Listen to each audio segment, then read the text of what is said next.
Dalam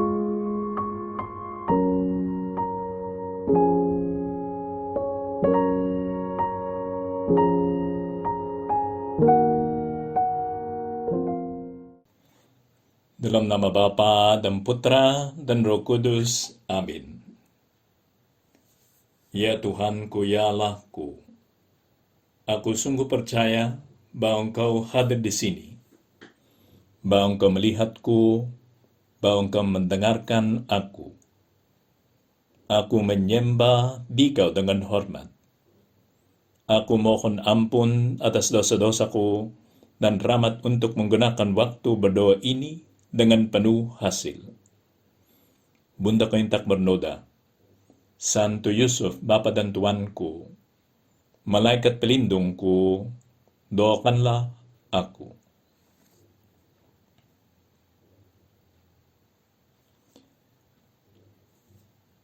Pernah terjadi bahwa rajanya Israel bernama Ahab.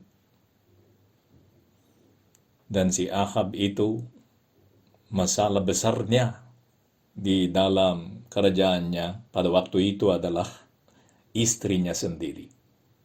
Nama istrinya itu adalah Jezebel. Dan si Jezebel itu bukanlah orang Yahudi. Dan itu menjadi masalah bagi Ahab dan bagi jemaat Israel, karena waktu dia menikah dengan Ahab, dia membawa agamanya sendiri ke dalam Israel. Maka ada konflik yang besar, karena pada waktu itu memang satu kerajaan, satu agamanya. Dan juga karena semua orang percaya kepada Allah yang Maha Kuasa, yang Maha Esa. Dan juga ada nabi waktu itu di Israel, namanya itu Elias. Nah, karena Elias itu sangat khawatir atas apa yang terjadi kepada Israel, maka dengan inspirasi dari Tuhan Allah, dia men-challenge agama kedua itu, yaitu semua yang percaya kepada Baal, yang adalah dewannya si Jezebel. Katanya, kitab Raja-Raja, kitab pertama Raja-Raja, Ahab mengirim orang ke seluruh Israel dan mengumpulkan nabi-nabi itu ke Gunung Karmel. Lalu Elia mendekati seluruh rakyat dan berkata, "Berapa lama lagi kamu berlaku timpang dan bercabang hati?" Tak mau memilih kan, menjalankan penyembahannya kepada Tuhan Allah, juga menyembah si Baal. Itu kekhawatirannya Elia. Kalau Tuhan itu Allah, katanya Elia kepada masyarakat, ikutilah dia. Dan kalau Baal, ikutilah dia. Tetapi rakyat itu tidak menjawabnya sepatah kata pun. Lalu Elia berkata kepada rakyat itu, "Hanya aku seorang diri yang tinggal sebagai nabi Tuhan. Padahal nabi-nabi Baal itu adalah 450 orang banyaknya. Namun, baiklah, diberikan kepada kami 2 ekor lembu jantan. Biarlah mereka memilih seekor lembu, memotong-motongnya, menaruhnya ke atas kayu api, tetapi mereka tidak boleh menaruh api. Aku pun akan mengolah lembu yang seekor lagi, meletakkannya ke atas kayu api, dan juga tidak akan menaruh api. Kemudian biarlah kamu memanggil nama Allahmu, dan aku pun akan memanggil nama Tuhan. Maka Allah yang menjawab dengan api, dialah Allah." Seluruh rakyat menyahut, katanya, "Baiklah demikian." Setuju semuanya. Supaya mereka juga bisa menentukan Allah. Allah siapa yang kita harus nyembah? Kemudian Elia berkata kepada nabi-nabi Baal itu, pilihlah seekor lembu dan olahlah itu dahulu, karena kamu ini banyak. Sesudah itu panggilan nama Allahmu, tetapi kamu tidak boleh menaruh api. Mereka mengambil lembu yang melaksanakan itu. Dan mereka memanggil nama Baal dari pagi sampai tengah hari. Katanya, ya Baal, jawablah kami. Tetapi tidak ada suara. Tidak ada yang menjawab. Sementara itu mereka berjingkat-jingkat di sekeliling mezbah dan yang dibuat mereka itu. Pada waktu tengah hari, Elia mulai mengejek mereka, katanya, panggillah lebih keras. Bukankah dia Allah? Mungkin ia merenung. Mungkin ada urusannya. Mungkin ia berpergian. Barangkali ia tidur dan belum terjaga. Maka mereka memanggil lebih keras serta menore-nore dirinya dengan pedang dan tombak seperti kebiasaan mereka, sehingga darah bercucuran dari tubuh mereka. Sesudah lewat tengah hari, karena tengah hari itu dulu, itu kebiasaannya orang Yahudi, mereka mempersembahkan korban petang kepada Allah.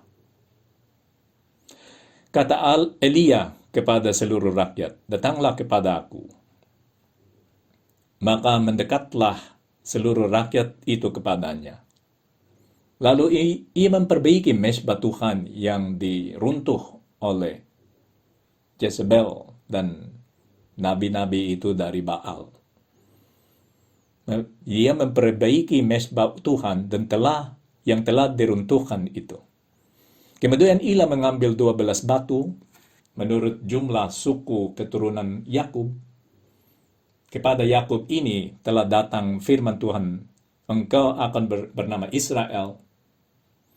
Ia mendirikan batu-batu itu menjadi mezbah demi nama Tuhan dan membuat suatu parit sekeliling mezbah itu yang dapat memuat 2 sukat benih. Ia menyusun kayu api, memotong lembu itu, dan menaruh potongan-potongannya di atas kayu api itu. Sesudah itu ia berkata, penuhilah 4 buyung dengan air, dan tuangkan ke atas korban bakaran dan ke atas kayu api itu. Ya, lebih susah lagi kan, karena sema itu basah dan harus terbakar. Oke, silakan membasahnya. Kemudian katanya, buatlah begitu itu untuk kedua kalinya. Maka dituangkan air di atas itu, tapi kedua kalinya, silakan kedua kalinya. Dan mereka berbuat begitu untuk kedua kalinya. Kemudian katanya, buatlah begitu untuk ketiga kalinya. Dan mereka berbuat begitu untuk ketiga kalinya. Sehingga air mengalir sekeliling mezbah itu. Bahkan parit itu pun penuh dengan air. Kemudian pada waktu mempersembahkan korban petang, tampillah Nabi Elia dan berkata, ya Tuhan, Allah Abraham, Ishak dan Israel, pada hari ini biarlah diketahui orang bahwa engkaulah Allah di tengah-tengah Israel, dan bahwa aku ini hamba-Mu, dan bahwa atas firman-Mu lah aku melakukan segala perkara ini. Jawablah aku ya Tuhan, jawablah aku, supaya bangsa ini mengetahui bahwa engkaulah Allah ya Tuhan, dan engkaulah yang buat hati mereka tobat kembali. Apa yang terjadi setelah itu? Lalu turunlah api Tuhan menyambar habis korban bakaran, kayu api, batu dan tanah itu. Bahkan air yang dalam parit itu habis dijilatnya. Ketika seluruh rakyat melihat kejadian itu, sujudlah mereka serta berkata, Tuhan dialah Allah. Tuhan dialah Allah.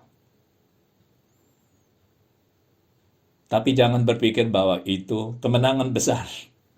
Atau langsung kemenangan besar bagi Elia. apa yang terjadi waktu dia menang di dalam pertandingan ini. Ketika Ahab memberitahukan kepada Isabel, ya, segala yang dilakukan Elia dan perihal Elia membunuh semua nabi itu karena dia menang, maka dia menghukum mati semua yang nabi itu dari Baal, dihukum mati semuanya. Jezebel itu menyuruh seorang suruhan mengatakan kepada Elia, baiknya dikasih tahu dulu supaya ada waktu untuk melarikan diri. Isabel, itu Isabel bukan Jezebel, yang karena Inggrisnya Jezebel. Isabel menyuruh seorang suruhan mengatakan kepada Elia, beginilah kiranya pada Allah menghukum aku, bahkan lebih lagi daripada itu, jika besok kira-kira pada waktu ini aku tidak membuat nyawamu sama seperti nyawa salah seorang dari mereka itu. Maka takutlah si Elia dan bangkit dan pergi menyelamatkan nyawanya. Dan setelah sampai ke Bersieba yang termasuk wilayah Yehuda, Yehuda itu yang kerajaan lain, ia meninggalkan bujangnya di sana. Tetapi ia sendiri masuk ke padang gurun. Sehari perjalanan jauhnya di padang gurun tidak ada makanan, tidak ada air. Kemudian dia lapar dan haus dan capek sekali. Maka dia lelah, sangat lelah. Dia duduk di bawah sebuah pohon arar. Kemudian ia ingin mati karena memang dia merasa sangat lelah. Cukuplah itu sekarang ya Tuhan, katanya kepada Tuhan Allah. Ini doanya. Cukuplah itu sekarang ya Tuhan, ambillah nyawaku, sebab aku ini tidak lebih baik daripada nenek moyangku. Sesudah itu ia berbaring dan tidur di bawah pohon arar itu. Tetapi tiba-tiba seorang malaikat menyentuh dia serta berkata kepadanya, bangunlah, makanlah, katanya kepada Elia. Dan ketika dia melihat sekitarnya, maka pada sebelah kepalanya ada roti bakar dan sebuah kendi berisi air. Lalu karena memang dia haus dan lapar, dia makan. Lalu ia makan dan minum, kemudian berbaring pula. Ya, habis makan, apalagi yang dia akan melaksanakan. Juga karena dia sudah minta kepada Tuhan mati, dia sudah mau mati. Tetapi malaikat Tuhan datang untuk kedua kalinya dan menyentuh dia serta berkata, bangunlah, makanlah. Sebab kalau tidak, perjalananmu nanti terlalu jauh bagimu. Maksudnya, tolong nanti dilanjutkan perjalananmu ya. Karena memang Tuhan menantikan dia di Horeb, di gunung Horeb. Tolong bangunlah dan makanlah, sebab kalau tidak perjalananmu nanti terlalu jauh bagimu. Tapi kalau makan bisa. Maka bangunlah ia, lalu makan dan minum roti itu dan air itu. Dan oleh kekuatan makanan ini, ia berjalan 40 hari, 40 malam, sampai ke gunung Allah, yakni gunung Horeb. Iya, luar biasa kan. Makanan itu sangat mengagumkan. Sehingga memberi kekuatan berjalan 40 hari dan 40 malam. Terus menerus kan.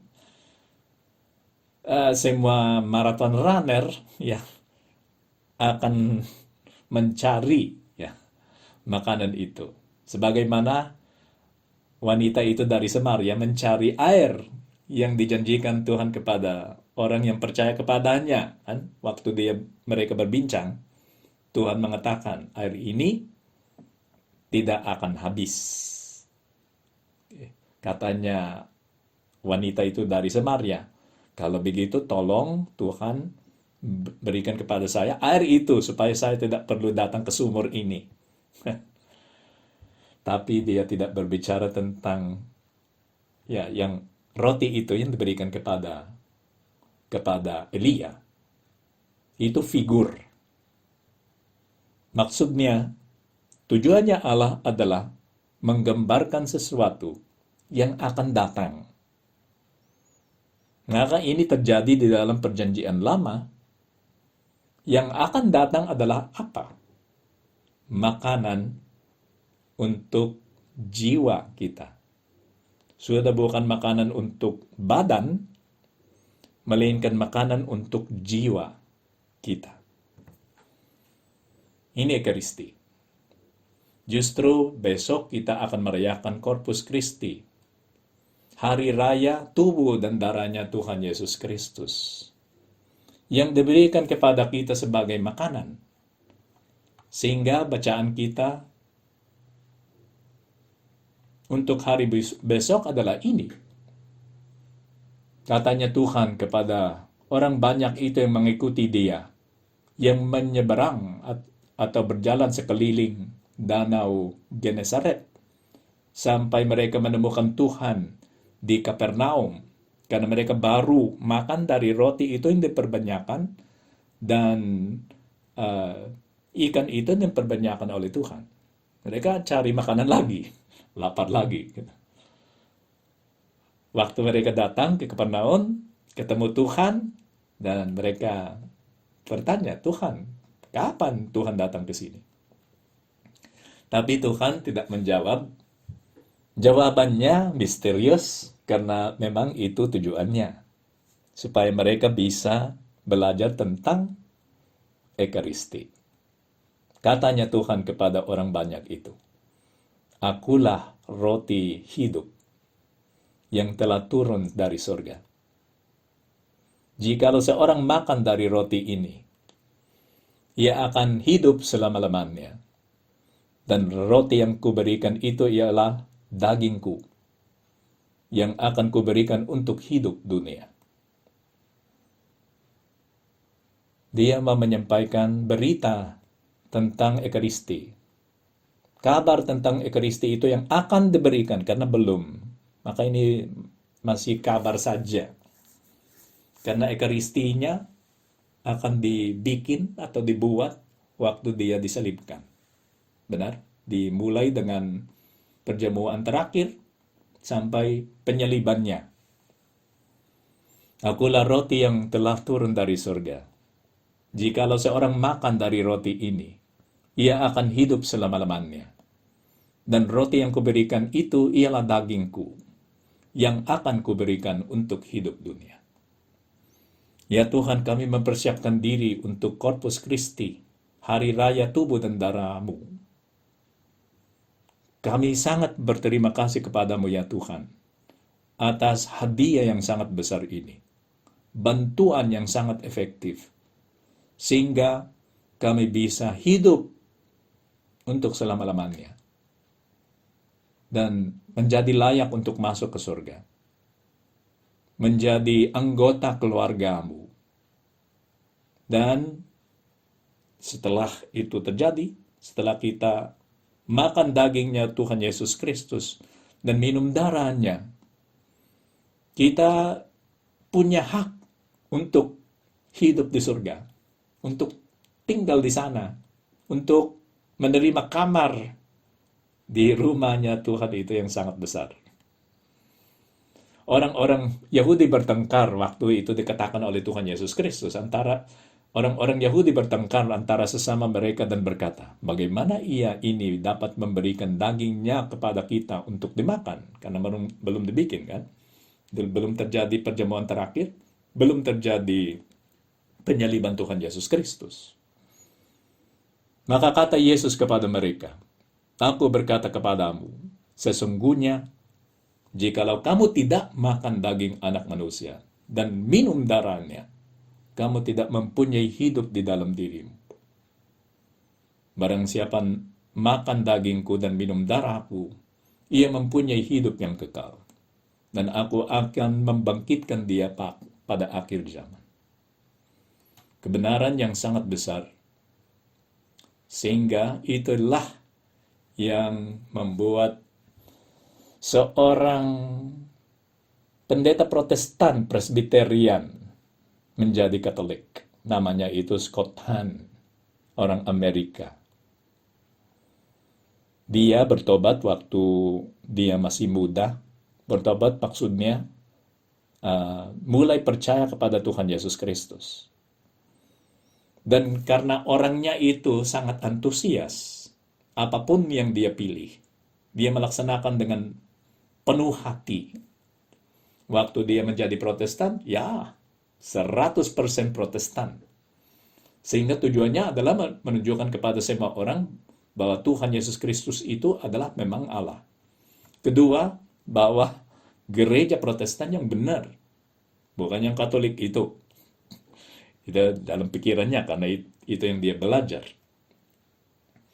Dan dia mulai menjadi pendeta Protestan yang sangat antusias dan sangat pintar juga.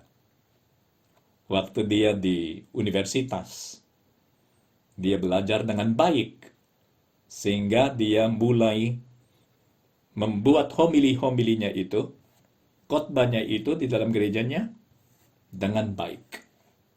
Salah satu yang dia melaksanakan adalah mengomentar Injil bab per bab itu, ayat per ayat, karena itu yang dia belajar di universitas. Pernah dikatakan oleh seorang dosennya, jangan melaksanakan yang disebut proof texting. Apa itu proof texting?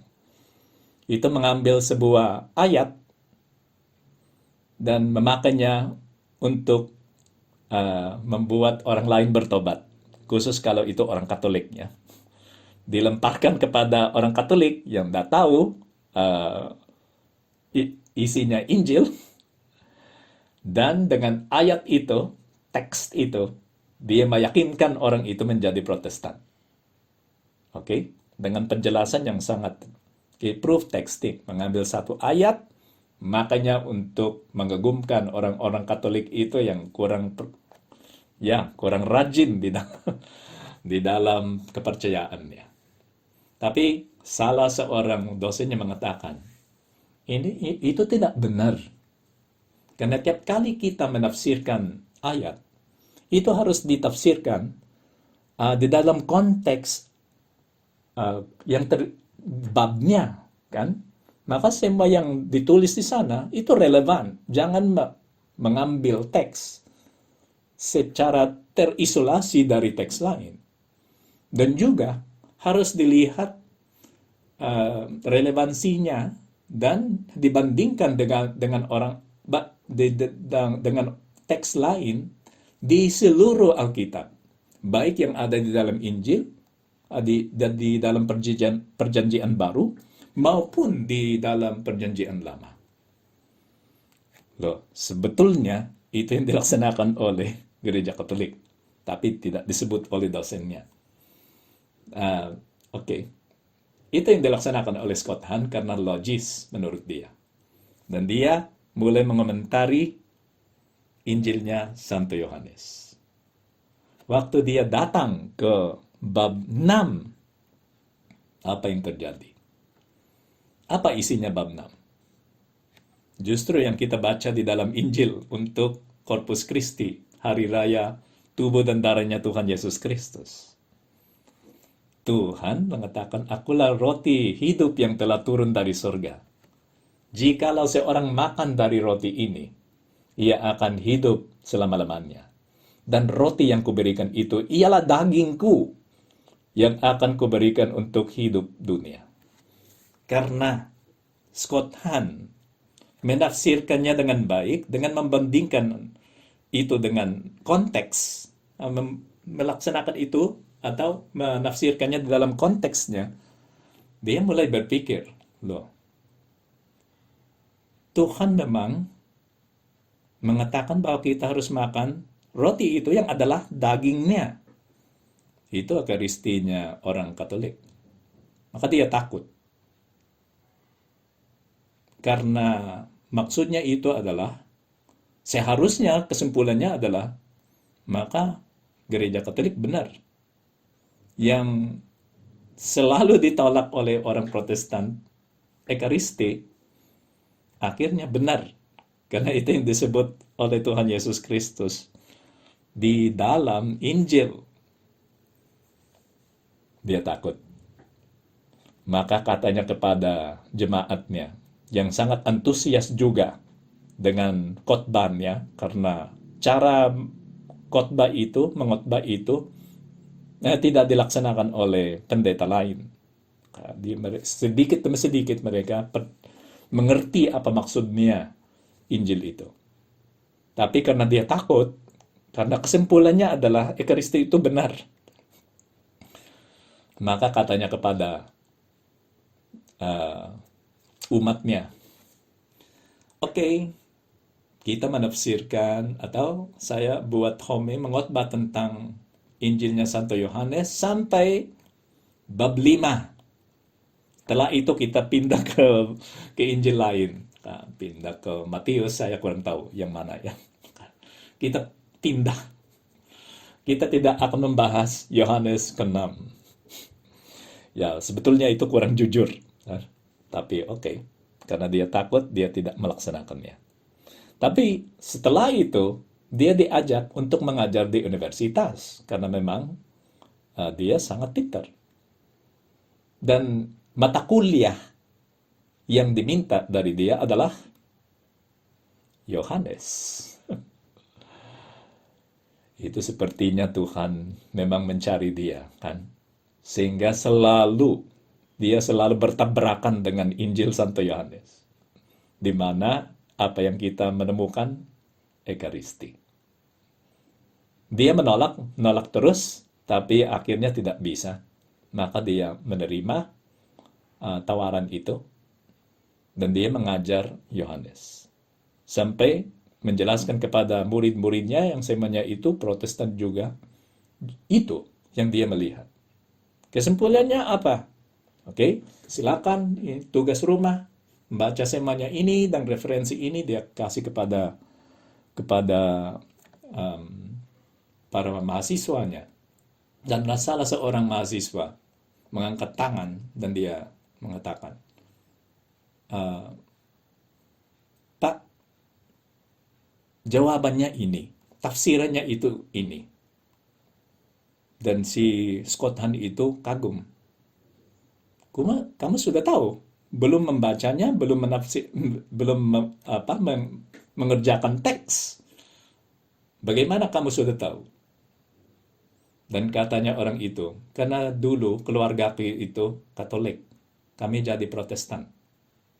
Tapi waktu kami Katolik, aku belajar di sekolah Katolik.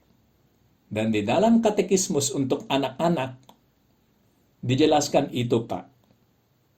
Di dalam katekismus bagi anak-anak, itu dijelaskan, Pak. Kasih Scott Hahn itu kagum, luar biasa. Karena apa yang dia meneliti selama banyak tahun, ternyata anak Katolik itu sudah tahu. Dengan membaca buku kecilnya itu yang katekismus untuk anak-anak kecil. Apalagi yang dia bisa melaksanakan, kan? Karena semua itu membawa dia kepada Ekaristi.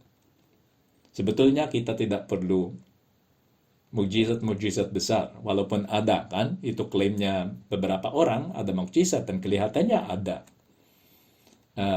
Kita tidak diwajibkan untuk percaya kepada roti itu yang memang menjadi daging, yang dagingnya masih ada di sana. Tapi tidak perlu itu terjadi supaya kita percaya. Karena dengan 3 langkah itu di dalam logika sudah cukup. Yang pertama, Aku percaya kepada Tuhan Yesus Kristus yang adalah Allah. Itu benar kan? Sebagai orang Kristen, orang Katolik, kita percaya kepada Tuhan Yesus Kristus dan Dia adalah Allah. Kalau Dia Allah, maka kita percaya kepada semua perkataannya. Benar? Khusus yang serius kan? Kalau Dia menyebut sesuatu yang serius, itu harus dipercayai. Dan yang Dia sebut untuk dipercayai harus dipercayai. Apa yang dikatakan oleh Tuhan Yesus Kristus? Akulah roti hidup yang telah turun dari surga. Jikalau seorang makan dari roti ini, ia akan hidup selama-lamanya. Dan roti yang kuberikan itu ialah dagingku, yang akan kuberikan untuk hidup dunia. Ya, kita masih tidak ngerti kenapa kita kurang antusias, kurang berkobar di dalam misa, kan? Karena semua ini yang disebut oleh Tuhan Yesus Kristus terjadi di sana. Roti menjadi daging, dan anggur menjadi darahnya Tuhan Yesus Kristus, supaya kita bisa memakannya. Dan dengan memakannya, kita hidup selama-lamanya. Marilah merenungkan itu dengan baik, saudara-saudariku yang terkasih. Itu misteri yang besar, tapi hadiah yang besar juga. Sehingga kita harus bergembira atas realitas ini. Karena memang itu dari Tuhan. Alat yang Dia pakai untuk menyelamatkan kita. Kita harus selalu bersyukur kepada Tuhan atas hadiah yang besar ini. Anugerah yang besar ini. Dan tiap kali kita ikut misa, sebetulnya kita harus antusias. Dan harus memperhatikan apa yang terjadi di sana. Karena itulah kunci yang bisa membuka pintu surga. Marilah kita pergi kepada Bunda Maria. Bunda Maria masih hidup waktu misa mulai dirayakan, benar. Sehingga Dia bisa mengikuti misanya Santo Yohanes. Karena Santo Yohaneslah yang melindungi dia, kan? Dititip oleh Tuhan Yesus Kristus kepada Santo Yohanes. Dan waktu Santo Yohanes merayakan misa, apa lagi yang akan dilaksanakan oleh Bunda Maria? Melainkan menyambut komuni dari Santo Yohanes. Dan apa yang dia sambut? Tubuh dan darah anaknya. Bantulah kami, Bunda Maria, supaya tiap kali kami menyambut komuni, tiap kali kami ikut misa, hati kami itu penuh dengan cinta kasih. Aku bersyukur kepadamu ya Allahku, atas segala resolusi yang baik, kasih dan inspirasi yang telah Engkau curahkan kepada aku dalam renungan ini. Aku mohon pertolonganmu untuk melaksanakannya. Buntaku yang tak bernoda, Santo Yusuf, Bapa dan Tuanku, malaikat pelindungku, doakanlah